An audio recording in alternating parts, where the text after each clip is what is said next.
We are here today at the demonstration farm. We are celebrating the International Day of Rural Women, which occurred on October 15th, but today is the day that we are commemorating it, and we have brought here with us some women farmers from the Lankwantanan district. And the reason why we are here is that for the MTN Foundation, our focus areas are education, health, and economic empowerment. And as part of our economic empowerment initiatives, we are focusing on smart farming, that is using technology to farm, because we realize now that we are getting less and less access to farmland, and so we have to make the best use of the land that we have. And one of the ways in which we can do that is to employ digital methods of farming. So today we are here with our rural women just to let them know and understand at first hand what it means to apply technology to farming, so that they can also learn new techniques of farming to be able to improve on their yield. Aside that, and I also mentioned, I talked about the foundation and the focus being economic empowerment. We have approved a program to start with supporting 160 women within the Lankwantanan district. We are working with the agric office there, supporting them with this kind of farming, modernized farming.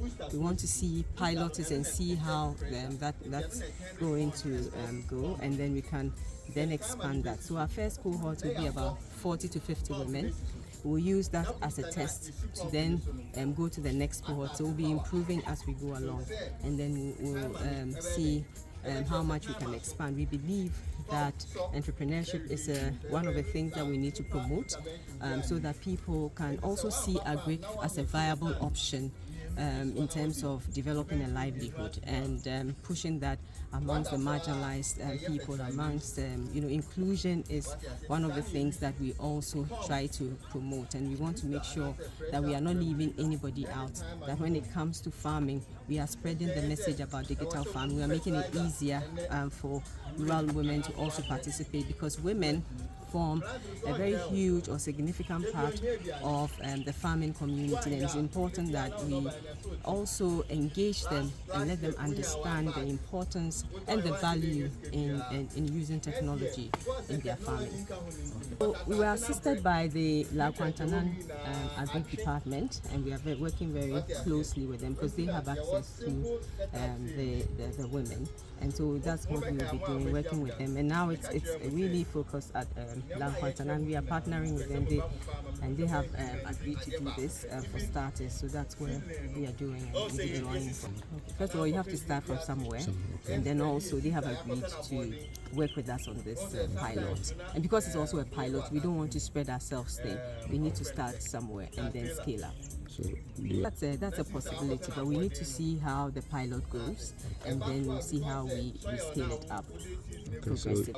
Well, I think when it comes to women, they are the ones who are more likely to have small holdings, who are more likely to use subsistence farming, who are less likely to expand beyond what they're doing now. But we want them to see the possibilities that are out there, and then to also see what others have done, because this is a farm that somebody's doing, to see what the possibilities are, so that whatever they're doing, they will also have that vision to be able to expand their farms and to use the modern methods to improve their yield. Because even with the sizes of farms that they have now, the farms have the potential to double or even triple the output, and that is what we are looking for, to ensure growth for them, and improving their livelihoods. Okay, so what? I think it's for the youth, and a recent survey found that 2 million of our, about 1.2 or so million of our youth are idle. I think that this is a viable option. We've seen people who have been doing it, engaging in this, using sometimes land that originally was designated for buildings to start, and we've seen what they've been getting from it. So I think people have the perception that agric, they have to be in offices, and that agric is not something that they want to get to. Agric is for maybe rural people, agric is for poor people.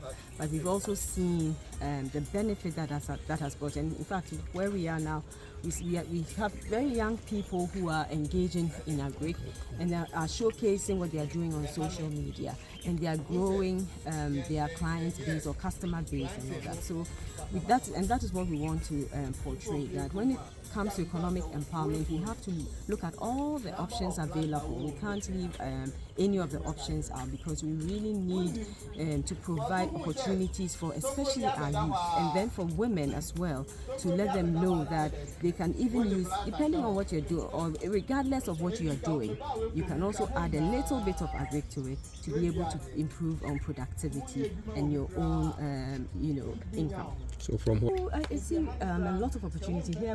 We have a vegetable farm. Behind it you have the peppers, which are really doing well. So you don't even need to start big.